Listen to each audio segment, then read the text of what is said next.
السلام عليكم ورحمة الله وبركاته. بسم الله الرحمن الرحيم. الحمد لله رب العالمين.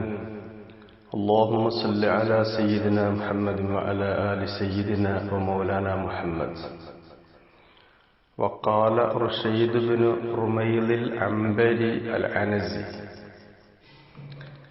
ഇന്ന് നമുക്ക് പരിചയപ്പെടാനുള്ളത് റുഷൈദ് ബിൻ റുമൈൽ എന്ന ഒരു ജാഹിലി ഷാഇറിന്റെ ഏതാനും ചില വരികളാണ്. മസ്തൂറുർ റജ്സാൻ, രണ്ട് വരിയല്ല, ഒറ്റ വരിയായിട്ടാണ് ഇന്നത്തെ ബൈത്തുകൾ മുഴുവൻ. ഇവിടെ ശുറൈഹ്ബിനു ശർഹബീല് യമനികളുമായിട്ട് നടത്തിയ ഒരു പോരാട്ടത്തിന്റെ കഥ പറയുകയാണ്. ആ പോരാട്ടത്തില് റബീഅത്ത് ബിൻ മഅദി കരീബ് കൊല്ലപ്പെടുന്നുണ്ട്. അതുപോലെ തന്നെ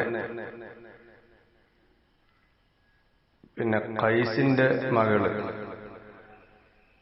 മഅദി കരീബയുടെ മകനാണ് ഖൈസ്. ആ ഖൈസിന്റെ മകള് അറസ്റ്റ് ചെയ്യപ്പെടുന്നുണ്ട്. ഈ ഖൈസിന്റെ മകൾ എന്ന് പറയുന്നത് അശ്അത്ത് ബിൻ ഖൈസിന്റെ സഹോദരിയാണ്. അശ്അത്താണ് തന്റെ സഹോദരന്റെ പേര്. അങ്ങനെ അവളെ വിട്ടുകിട്ടാൻ വേണ്ടി നമ്മുടെ അശ്അത്ത്, സഹോദരനാകുന്ന അശ്അത്ത്, ധാരാളം തുക ഫിദാ കൊടുക്കാം എന്നൊക്കെ പറഞ്ഞ് അതിൽ നിന്നൊക്കെ അവർ വിസമ്മതിച്ച് അതിനൊന്നും തയ്യാറാവാതെ വന്ന് അവസാനം അദ്ദേഹത്തിന്റെ സഹോദരി അവിടെ അവരുടെ കസ്റ്റഡിയിൽ കൊല്ലപ്പെടുന്ന ഒരു രംഗവും, അതിന് പ്രതികാരം തീർക്കാൻ വേണ്ടി ഇബ്നു ഹിന്ദ് എന്ന സ്ഥാനപ്പേരിൽ അറിയപ്പെടുന്ന ശുറൈഹ്ബിനു ശർഹബീൽ അദ്ദേഹം നീക്കുന്ന ഏതാനും ചില നീക്കങ്ങൾ, അദ്ദേഹം അവിടെ പോരാട്ടത്തിന് വേണ്ടി പുറപ്പെടുമ്പോൾ അദ്ദേഹത്തിന്റെ വിശേഷണങ്ങളൊക്കെയാണ് കുറഞ്ഞ ബൈത്തുകളിലൂടെ ഇന്ന് ഇൻഷാ അല്ലാഹ് നമുക്ക് പരിചയപ്പെടാനുള്ളത്. ഷാഇർ പറയുന്നു: ബാതു നിയാമൻ വബ്നു ഹിന്ദിൻ ലം യനം باتا يقاسيها غلام كالزلم خدلج الساقين خفاق القدم قد لفها الليل لسواق حطم ليس براعي إبل ولا غنم ولا بجزار على ظهر وضم من يلقني يؤذي كما أودت إرم. 7 വരികൾ, 7 ഒറ്റ വരികളാണ്. ബാത്തു നിയാമൻ, ഖൗമ് ഉറങ്ങുന്നവരായിട്ട് രാത്രി താമസിച്ചു എന്നുവെച്ചാ ഖൗമൊക്കെ എന്ത് ചെയ്ത് ഉറങ്ങി. പക്ഷെ വബ്നു ഹിന്ദിൻ ലം യനം, ഇബ്നു ഹിന്ദ് ആവുന്ന ശുറൈഹ്ബിനു ശർഹബീൽ ഉറങ്ങിയിട്ടില്ല. ബാത്ത യുഖാസിഹാ ഗുലാമുൻ കസ്സലം, അദ്ദേഹം താമസിക്കുന്നത് ബാത്ത യുഖാസിഹാ. യുഖാസിഹ എന്ന് പറഞ്ഞാൽ മുഖാസാത്ത്, മുസാവലത്തുൽ അംരി ബിൽ ജുഹദി. യുഖാസിഹ എന്ന് പറയുന്ന ഹ ദമീർ മടങ്ങുന്നത്, അഥവാ യുഖാസിന്റെ മഫ്ഊല് ബിഹി അൽ ഗാറത്താണ്. സന്ദർഭത്തിൽ നിന്ന് അറിയപ്പെട്ട ഗാറത്ത്. പോരാട്ടത്തോട് മല്ലടിച്ചുകൊണ്ട്, മുസാവറത്തുൽ അംരി ബിൽ ജുഹദി വൽ മശഖത്തി എന്നൊക്കെയാണ്. പ്രയാസത്തോടെ വളരെ പ്രതിജ്ഞാബദ്ധമായിട്ട്,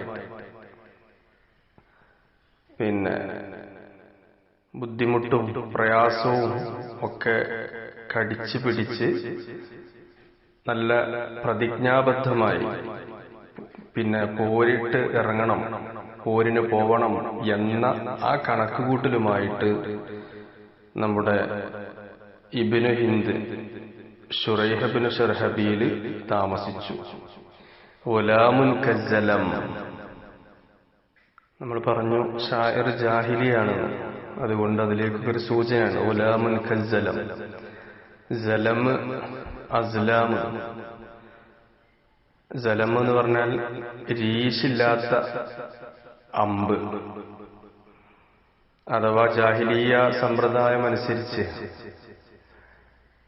ഈ അമ്പുകളെ, അമ്പിന്റെ പിറകിൽ വരുന്ന രീശി, ആ തൂവൽ പോലത്തെ അതൊന്നില്ലാത്ത പഴയ അമ്പുകളെ അവരെന്ത് ചെയ്യും, ഒരു കീസിൽ, ഒരു തോൽപാത്രത്തിലോ അല്ലെങ്കിൽ ഒരു പെട്ടിയിലോ ഒക്കെ ഇടും. എന്നിട്ട് ഓരോ അമ്പിന്റെ പുറത്ത് ഒരു അമ്പിൽ ഇഫ്അൽ എന്നും മറ്റൊരു അമ്പിൽ ലാ തഫ്അൽ എന്നും എഴുതി വെക്കും. എന്നിട്ട് നറുക്കെടുക്കുന്ന പോലെ അതിൽ നിന്ന് ഒന്നെടുക്കും, ഒരമ്പെടുക്കും. അങ്ങനെ ആ അമ്പെടുക്കുമ്പോൾ അതിൽ നിന്ന് ഇഫ്അൽ എന്നാണോ കിട്ടിയത് എങ്കിൽ ഉദ്ദേശിക്കുന്ന കാര്യത്തിലേക്ക് നീങ്ങും. അതല്ല ലാ തഫ്അൽ എന്നാണോ കിട്ടിയത് എങ്കിൽ ആ ഉദ്ദേശകാര്യം പോവാതെ അന്ന് മുടക്കാക്കിയിട്ടിരിക്കും. അപ്പൊ യാത്രക്ക് പുറപ്പെടാൻ വേണ്ടി ഇരിക്കുമ്പോൾ അവരെന്ത് ചെയ്യും, അമ്പെടുക്കും. അപ്പൊ ഇഫ്അൽ എന്നുണ്ടാവും, യാത്ര പുറപ്പെടും. ലാ തഫ്അൽ എന്നുണ്ടാവും. ലാ തഫ്അൽ എന്നാണ് അദ്ദേഹത്തിന് നറുക്കല് കിട്ടിയതെങ്കിൽ അദ്ദേഹം യാത്ര പോകൂല. അതാണ് സലം അസ്ലാം.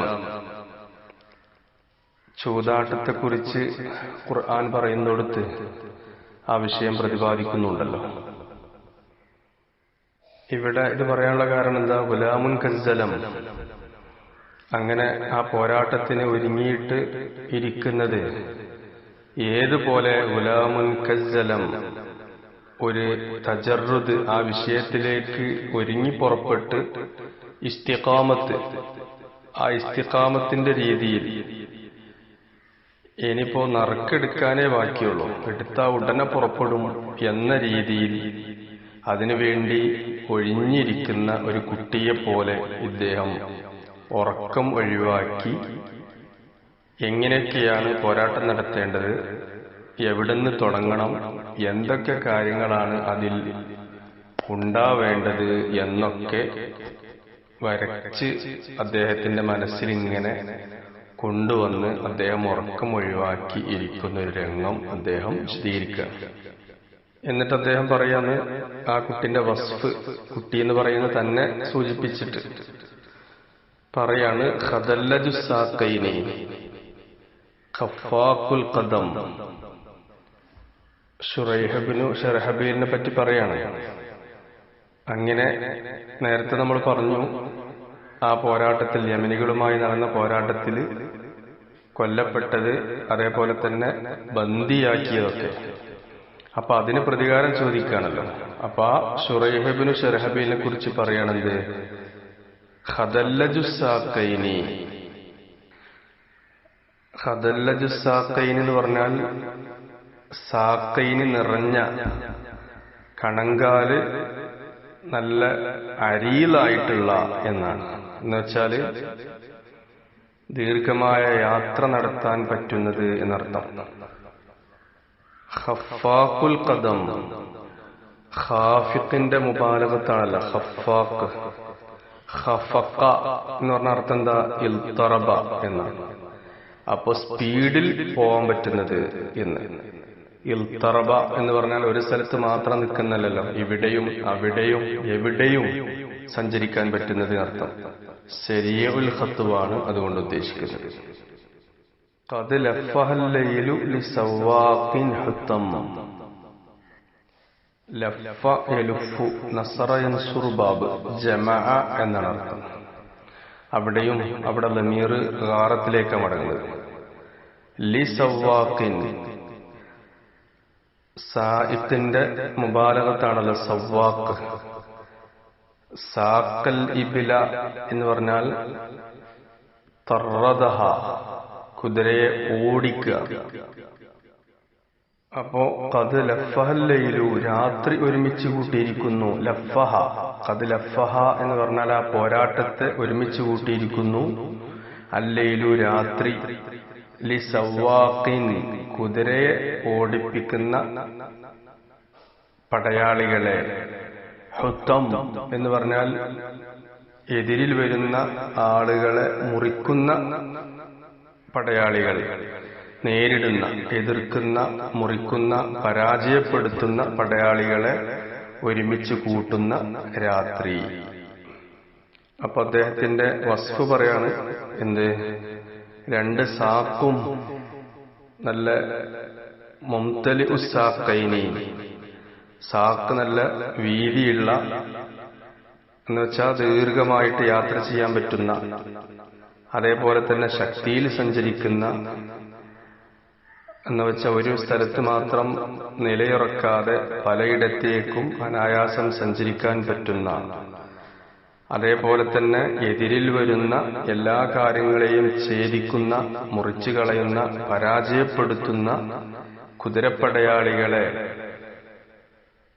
എന്ത് ചെയ്തിട്ടുണ്ട്, ഈ പോരാട്ടം നടത്താൻ രാത്രി ഒരുമിച്ച് കൂട്ടിയിരിക്കുന്നു എന്നർത്ഥം. അഥവാ രാത്രി ഒരുമിച്ച് കൂട്ടുക എന്ന് പറഞ്ഞാൽ രാത്രിയിൽ ഈ വിധ വസ്ഫുകളൊക്കെ ഉള്ള ആളെ എല്ലാ നിലയിലും സജ്ജമാക്കി നിർത്തിയിട്ടുണ്ട് എന്നാണ് അതുകൊണ്ട് ഉദ്ദേശിക്കുന്നത്. എന്നിട്ട് പറയാണ്, ലൈസ ബിറാഇ ഇബ്ലിൻ വലാ ഗനം, ഈ യോദ്ധാവ് എന്തല്ല, ഒട്ടകത്തെയും ആടിനെയും ഒക്കെ മേയ്ക്കുന്ന കേവലം ഒരു ആട്ടിടയനും അതേപോലെ തന്നെ ഒട്ടകത്തെയും കുതിരയൊക്കെ സംരക്ഷിക്കുന്ന ഒരു ആളല്ല. കാരണം അതൊക്കെ എന്ന് പറഞ്ഞാൽ അതുമായിട്ട് മാത്രം ബന്ധപ്പെട്ട് നിൽക്കുമ്പോൾ ഒരു ദില്ലത്ത് അതിലുണ്ടല്ലോ. അതുകൊണ്ടാണല്ലോ അമ്പിയ മുർസലുകളെ പറ്റിയൊക്കെ പറഞ്ഞു കൊടുത്ത്, അമ്പിയാക്കള് എല്ലാവരും ആടിനെ മേച്ചവരായിരുന്നു, അത്രയും ക്ഷമ വേണം. അപ്പോ ആ രീതിയിൽ ഉള്ള ആള് അല്ല, വെറും ആടിനെ മേയ്ക്കുന്ന ഒരു ആട്ടിടയൻ അല്ല. അതേപോലെ വലാബി ജസ്സാരിൻ അലാ ലഹരി വളം, നേരത്തെ നമ്മൾ പറഞ്ഞു വളം എന്ന് പറഞ്ഞാൽ ഇറച്ചിയൊക്കെ വെട്ടാൻ വേണ്ടി ഉപയോഗിക്കുന്ന പലക്കഷ്ണം. അപ്പൊ അതിന്റെ മേലിൽ ഇറച്ചി വെട്ടുന്ന ഒരു ജസ്സാറ്, ഇറച്ചി വെട്ടുകാരനും അല്ല. ആള് ഒന്നാന്തരം യോദ്ധാവാണ് എന്നർത്ഥം. ആട്ടിടയരും അതേപോലെ തന്നെ ഒട്ടകത്തെ സംരക്ഷിക്കുന്നവർക്കൊന്നും യുദ്ധത്തിന്റെ പരിജ്ഞാനങ്ങളോ യുദ്ധവുമായിട്ട് ബന്ധപ്പെട്ട വിഷയങ്ങളൊന്നും അറിയൂലല്ലോ. അപ്പൊ അത് കേവലം ഒരു ആട്ടിടയനല്ല എന്നർത്ഥം. മറിച്ച് യുദ്ധത്തിന്റെ എല്ലാ അടവുകളും അറിയുന്ന, എല്ലാ രീതിയിലുള്ള പരിജ്ഞാനങ്ങളും കൈവശം ഉള്ള ആളാണ് ഇദ്ദേഹം. എന്നിട്ട് പറയാ, മൻ യൽഖനി യുഅ്ദി കമാ ഔദത് ഇറം, ആരെങ്കിലും മൻ യൽഖനി, ആരെങ്കിലും എന്നോട് ഏറ്റുമുട്ടുകയാണെങ്കിൽ, യുഅ്ദി, യുഅ്ദി മിനൽ ഈദാ ബിമഅന ഹലക, ആരെങ്കിലും എന്നോട് ഏറ്റുമുട്ടുകയാണെങ്കിൽ അവരെന്തെയും ഹലാക്കാവും. യുഅ്ദിഉ എന്നായിരുന്നു, മന്ന ഷർത്താണല്ലോ. അപ്പൊ അതിന്റെ ജവാബിൽ വന്നപ്പോ എന്ത് ചെയ്തു, കളയപ്പെട്ടതാണ് യുഅ്ദി എന്നാണ്. അവിടെ യാഇനെ കളയപ്പെട്ടു അവസാനത്തിന്, ഷർത്തിയായ മന്നിന്റെ ജസാ ആയി സംഭവിച്ചതുകൊണ്ട്. അപ്പൊ എന്നോട് പോരാട്ടത്തിന് വന്നാൽ, ഏറ്റുമുട്ടിയാൽ, യുഅ്ദി, അവൻ നശിക്കും. ഏതുപോലെ, കമാ ഔദത് ഇറം, ഇറം കബീല നശിച്ചതുപോലെ. ഇറം അറിയപ്പെട്ടതാണല്ലോ, ആദ് വിഭാഗത്തിലെ ഇറം കബീല നശിച്ചതുപോലെ. അതല്ല, നേരത്തെ നമ്മൾ പറഞ്ഞിരുന്ന കൈസിന്റെ മകള്, അശ്അത്തിന്റെ സഹോദരി, കൈസിന്റെ മകളുടെ പേരാണ്, ഒരു അലമാണ് ഇറം എന്നും അഭിപ്രായമുണ്ട്. അങ്ങനെ വരുമ്പോ നമ്മുടെ വിഷയത്തിൽ തന്നെ ബന്ധിച്ചിട്ട് ആ സഹോദരി, കൈസിന്റെ മകള് അശ്അത്തിന്റെ സഹോദരി മരണപ്പെട്ടതുപോലെ എന്തെയും ഒരു താക്കീത്, അതുപോലെ എന്നോട് ഏറ്റുമുട്ടാൻ വന്നാൽ വന്നവരൊക്കെ എന്തെയും നശിച്ചു പോവും, ഞാൻ അവരെ പരാജയപ്പെടുത്തും അപ്പോ പോരാട്ടങ്ങളിലൊക്കെ സംഭവിക്കുന്ന ഒരു ചെറിയ പരാജയത്തിന് പ്രതികാരം, പോരാട്ടങ്ങൾ നടക്കുമ്പോൾ സ്വാഭാവികമായിട്ടും കൊല്ലപ്പെടുകയും ബന്ദിയാക്കുകയും ഒക്കെ സ്വാഭാവികമാണല്ലോ. അപ്പൊ അതിനെതിരിൽ നടത്തുന്ന ഒരു പ്രതികാരം, ആ പ്രതികാരത്തിന്റെ തീക്ഷ്ണമായിരിക്കുന്ന അവസ്ഥാ വിശേഷണങ്ങളും അതുപോലെ തന്നെ യോദ്ധാവിന് ഉണ്ടായിരിക്കേണ്ട ചില സ്വഭാവങ്ങളൊക്കെയാണ് ഈ കുറഞ്ഞ ഒറ്റവരി ബൈത്തുകളിലൂടെ, അഥവാ 7 ബൈത്താണ് ഇപ്പോൾ ഇവിടെ പറഞ്ഞത്, അതിലൂടെ പരിചയപ്പെട്ടത്. وآخر دعوانا أن الحمد لله رب العالمين. السلام عليكم ورحمة الله وبركاته.